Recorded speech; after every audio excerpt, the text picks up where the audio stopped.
Hi అందరికీ welcome to my channel. ఈరోజు recipe వచ్చేసి my all time favourite sambar rice ఎలా చేసుకోవాలో చూపించబోతున్నాను.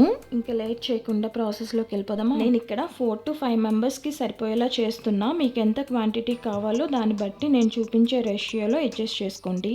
3/4 కప్పు బియ్యం, అదే కప్పుతో 1/2 కప్పు వరకు కందిపప్పు తీసుకొని ఒక 2-3 సార్లు నీట్గా వాష్ చేసి నీళ్ళు పోసుకొని ఒక 20 minutes నానబెట్టుకోవాలి. నెక్స్ట్ ఒక నిమ్మకాయ సైజ్ అంతా చింతపండుని తీసుకొని ఒకసారి కడిగి వాటర్ యాడ్ చేసి పక్కన పెట్టుకుందాం. 20 minutes తర్వాత బియ్యం కందిపప్పు బాగా నానిపోయాయి కదా. ఇప్పుడు ఇవి కుక్కర్లో వేసుకుందాం. ఏ కప్పుతో అయితే బియ్యం కందిపప్పు మెజర్ చేశారో అదే కప్పుతో 5 కప్పుల వరకు వాటర్ని యాడ్ చేసుకోవాలి. మీరు ఒకవేళ బియ్యం కందిపప్పు నానబెట్టకపోతే ఇంకొక గ్లాస్ ఎక్స్ట్రాగా వాటర్ని యాడ్ చేసుకోవాలి. ఇప్పుడు మన టేస్ట్కి తగ్గట్టు ఉప్పు, కొంచెం పసుపు వేసి ఒకసారి మిక్స్ చేసి కుక్కర్ మూత పెట్టి ఒక 4 విజిల్స్ వేయించుకుందాం. ఇప్పుడు స్టవ్ ఆన్ చేసి కడాయి పెట్టుకొని ఆయిల్ని యాడ్ చేసుకుందాం.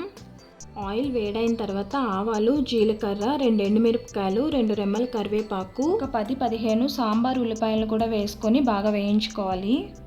మీ దగ్గర సాంబార్ ఉల్లిపాయలు లేకపోతే మనం వాడుకునే ఉల్లిపాయనే సన్నగా కట్ చేసి యాడ్ చేసుకోండి. ఎక్కువ వేగనవసరం లేదు. ఇలా కొంచెం వేగిన తర్వాత 2 టమాటాలని ఇలా చిన్న ముక్కలుగా కట్ చేసి 2 సన్నగా కట్ చేసుకున్న పచ్చిమిర్చిని కూడా వేసుకొని ఒకసారి బాగా కలుపుకొని వేయించాలి. టమాటా ముక్కలు ఇలా సాఫ్ట్గా వేగిన తర్వాత ఇప్పుడు వెజిటేబుల్స్ని యాడ్ చేసుకుందాం. నేను ఇక్కడ ముల్లంగి, మునక్కాడ, క్యారెట్, బీన్స్ ఈ విధంగా కట్ చేసుకొని అన్నీ ఒకేసారి యాడ్ చేసుకుంటున్నా. మీ దగ్గర ఏ కూరగాయలు ఉన్నాయో అవే యాడ్ చేసుకోండి. ఇప్పుడు రుచికి సరిపడా ఉప్పు వేసి ఒకసారి కలుపుకుందాం. మనం అన్నం పప్పులో ఆల్రెడీ ఉప్పుని యాడ్ చేసాం కాబట్టి చూసి వేసుకోండి. ఇలా కలుపుకున్న తర్వాత ఒక 5 నిమిషాలు మూత పెట్టి మగ్గించుకుందాం. 5 నిమిషాల తర్వాత మూత తీసి కొంచెం పసుపు, మన కారానికి తగ్గట్టు కారం, 3 స్పూన్ల వరకు సాంబార్ మసాలాని వేసుకొని బాగా కలుపుకోవాలి. సాంబార్ మసాలా మీరు ఇంట్లో ప్రిపేర్ చేసుకునేదైనా పర్వాలేదు, బయట మార్కెట్లో దొరికేదన్నా యాడ్ చేసుకోవచ్చు. నేను ఇక్కడ ఆచి సాంబార్ మసాలా అయితే యాడ్ చేశాను. మసాలాలన్నీ బాగా కలిసేటట్టుగా కలుపుకొని ఇప్పుడు ఒక 1/2 కప్ వరకు వాటర్ని యాడ్ చేసుకోవాలి.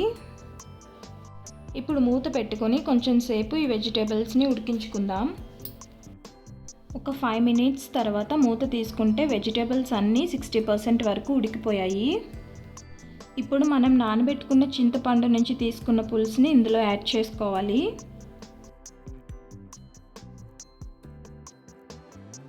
పులుసు వేసుకున్న తర్వాత మూత పెట్టి ఒక 5 నిమిషాలు ఉడికించుకుందాం. ఈలోపు కుక్కర్ విజిల్ కూడా వచ్చేసింది. ప్రెషర్ అంతా దానంతట అది రిలీజ్ అయిన తర్వాత మూత తీసుకొని ఒకసారి బాగా కలుపుకోవాలి.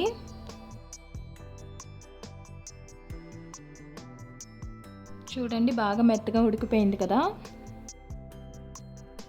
పులుసు ఎక్కువ మరగనక్కర్లేదు, 2 పొంగులు వస్తే సరిపోతుంది. వెజిటేబుల్స్ కూడా బాగా ఉడికిపోయాయి.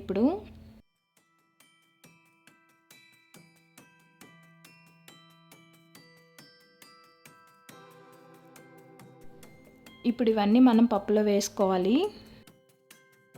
ఇలా వేసుకున్న తర్వాత కుక్కర్ని స్టవ్ మీద పెట్టి అన్నీ ఒకసారి కలిసేటట్టుగా కలుపుకోవాలి.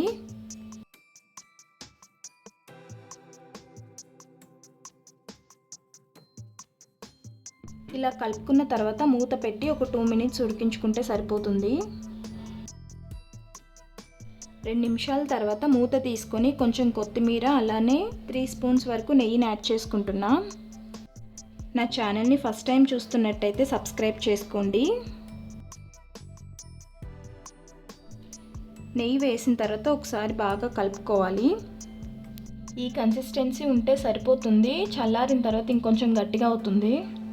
గట్టిగా ఉంటే కనుక కొంచెం హాట్ వాటర్ వేసుకొని ఒకసారి కలుపుకుంటే సరిపోతుంది. అంతే, సాంబార్ రైస్ చాలా ఈజీగా టేస్టీగా రెడీ అయిపోయింది కదా. మరి ఇంకెందుకు లేట్, మీరు కూడా ఇంట్లో ట్రై చేసి రెసిపీ ఎలా వచ్చిందో నాకు కామెంట్స్లో చెప్పండి. వీడియో నచ్చితే లైక్ చేయండి, మీ ఫ్యామిలీ ఫ్రెండ్స్కి షేర్ చేయండి.